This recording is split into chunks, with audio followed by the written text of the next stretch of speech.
Halo anak didik kami semuanya, apa kabarnya? Semoga anak didik kami, khususnya kelas 8 SMP, sehat-sehat semuanya. Kali ini Bapak akan menyampaikan soal-soal ujian semester 2 di tahun pelajaran ini, mata pelajaran informatika khusus kelas 8 SMP ya anak-anak ya. Perhatikan anak-anak ya. Kita langsung aja. Soal nomor 1. Bentuk usaha untuk menimbulkan kerusakan, kehancuran data, dan gangguan jaringan komputer disebut A. Hacking, B. Phishing, C. Carding, D. Sabotase.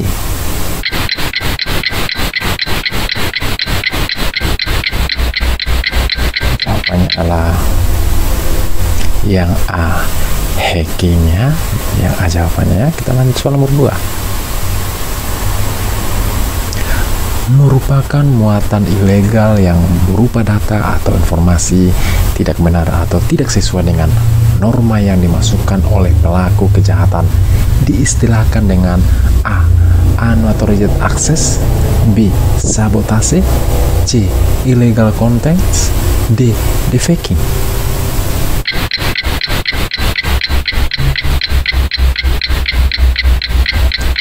Jawabannya adalah yang di defaking ya. Lanjut soal berikutnya.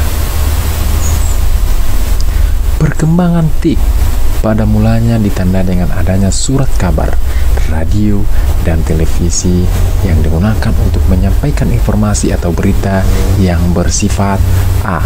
searah, B. sejajar, D. sependapat, D. sepakat.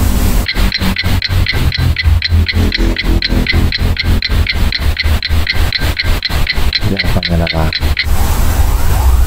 yang A. searah ya, bersifat searah ya anak ya. Kita lanjut soal berikutnya.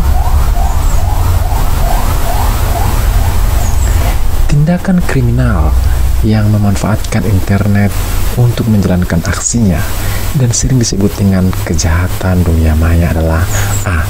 cybercrime, B. phishing, C. illegal contents, D. spamming.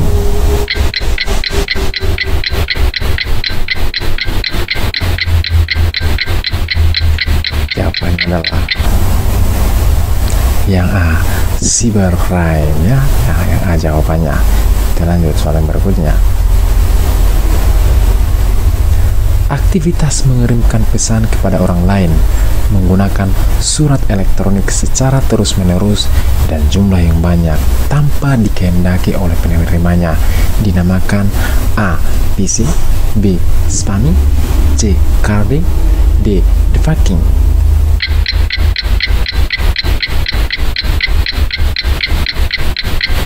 Jawabannya adalah yang B. spamming ya. Yang B jawabannya. Kita lanjut soal yang berikutnya. Merupakan kegiatan mengubah tampilan website atau situs tertentu yang dikehendaki dengan memanfaatkan kelemahan sistem keamanan pada website tersebut dan merugikan pemiliknya dinamakan A. phishing, B. spamming, C. carding, D. defaking.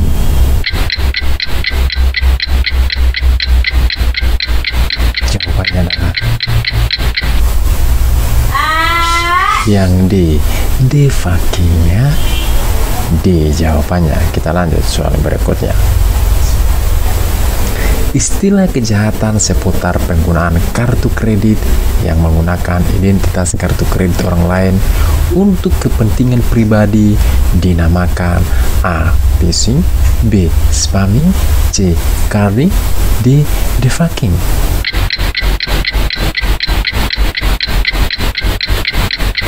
Jawabannya adalah yang C. carding ya.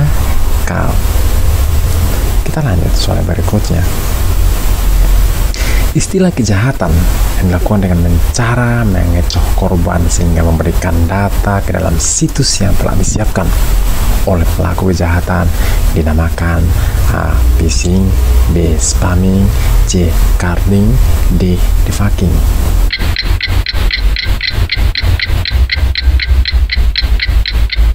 Jawabannya adalah yang A, phishing ya. Oke, kita lanjut soal berikutnya.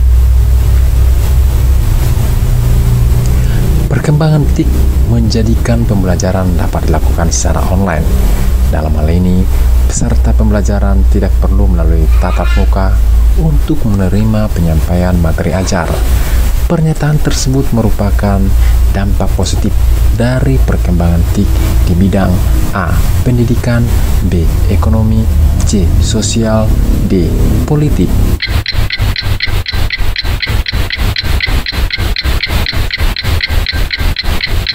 Jawabannya adalah yang A, pendidikan. Nah, kita lanjut lagi soal berikutnya. Berikut ini merupakan salah satu kejahatan dunia maya adalah A. Quick count, B. Cyber squatting, C. Online, D. E-learning. Nah, kira-kira kejahatan dunia maya? Jawabannya adalah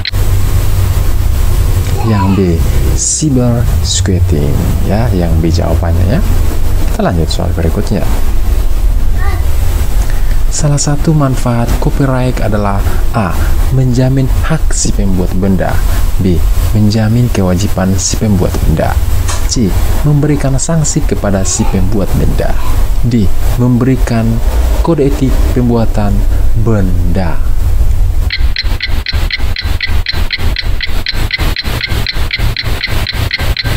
Jawabannya adalah A. Menjamin hak si pembuat benda. Itu dia manfaat daripada copyright. Kita lanjut soal berikutnya. Software atau perangkat lunak yang bebas kita gunakan adalah software berkategori A. Closed source, B. Closed min, C. Open source, D. Pasca bayar.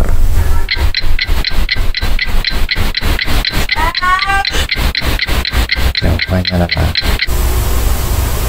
yang B, open source ya.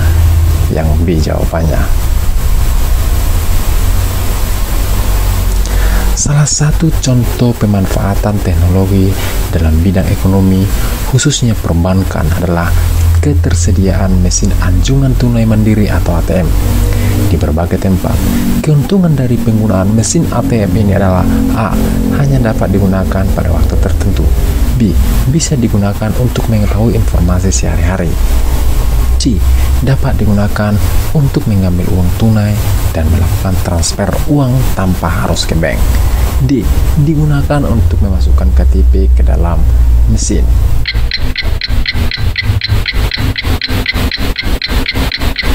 Jawabannya adalah yang C. Dapat digunakan untuk mengambil uang tunai dan melakukan transfer uang tanpa harus ke bank. Itu dia ya. Sebuah media online dengan para penggunanya bisa dengan mudah berpartisipasi, berbagi, dan menciptakan isi meliputi blog, jaringan sosial, forum, dan dunia virtual. Adalah pengertian dari A. Media online, B. Media internet, C. Media komunikasi, D. Media sosial.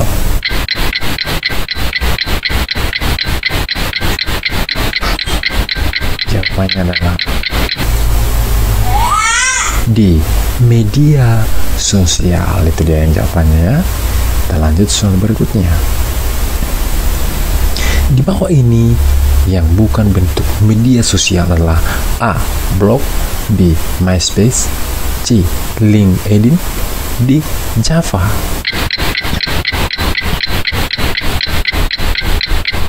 Jawabannya adalah D. Java, karena Java itu bahasa pemrograman ya. Kita lanjut soal berikutnya. Website mengizinkan usernya untuk mengubah, menambah, ataupun meremove konten-konten yang ada di website. Website yang dimaksud adalah A.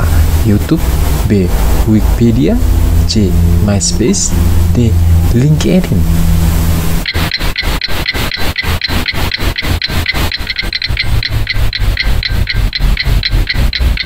Jawabannya adalah yang B, Wikipedia ya. Itu dia jawabannya ya Nana ya. Kita lanjut soal yang berikutnya.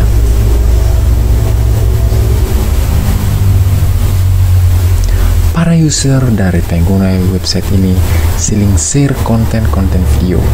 Website yang dimaksud adalah A. YouTube, B. Wikipedia, C. LinkedIn, D. MySpace.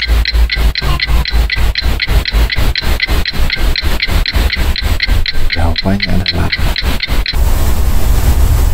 A. YouTube. Itu dia jawabannya ya. Kita lanjut soal berikutnya.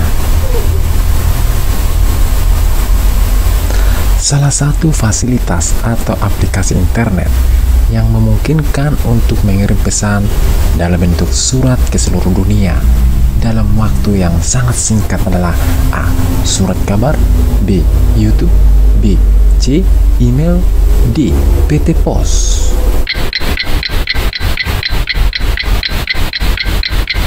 Jawabannya adalah C. Email ya, yang C jawabannya. Kita lanjut soal berikutnya. Berikut ini yang bukan cara pemasaran melalui media sosial dan jaringan sosial adalah A. Memperbanyak teman, B. Membuat konten yang unik, C. Menentukan sasaran pasar, D. Memasang iklan.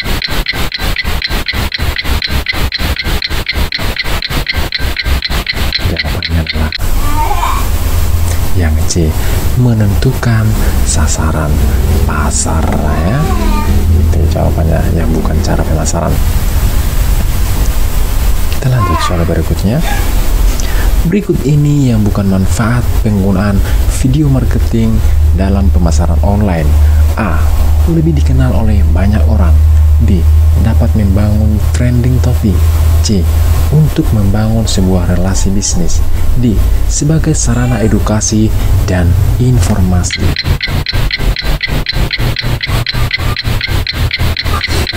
Jawabannya adalah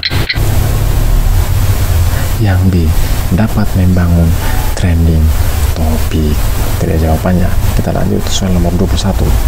Sebutkan 3 dampak positif dari perkembangan TikTok. Ini dampak positifnya maknanya apa? Dampak positif dari perkembangan TikTok. Ada yang tahu? Ini dia jawabannya.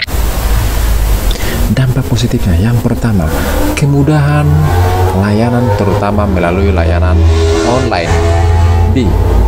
Yang kedua, menghemat waktu.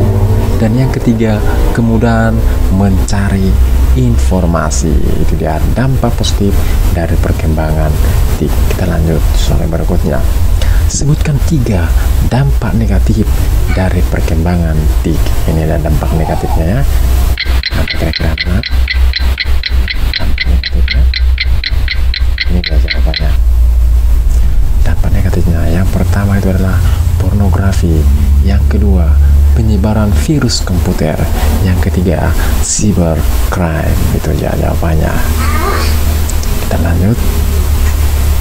Jelaskan pengertian dari hoax. Apa kira-kira hoax?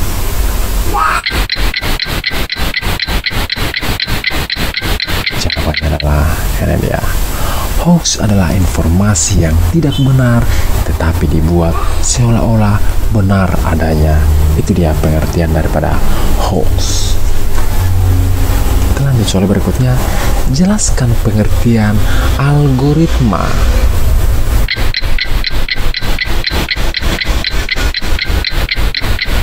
Jawabannya adalah ini ya. Algoritma adalah kumpulan perintah untuk menyelesaikan suatu masalah secara sistematis, terstruktur, dan logis. Itu dia pengertian daripada algoritma. Kita lanjut soal berikutnya. Jelaskan pengertian flowchart.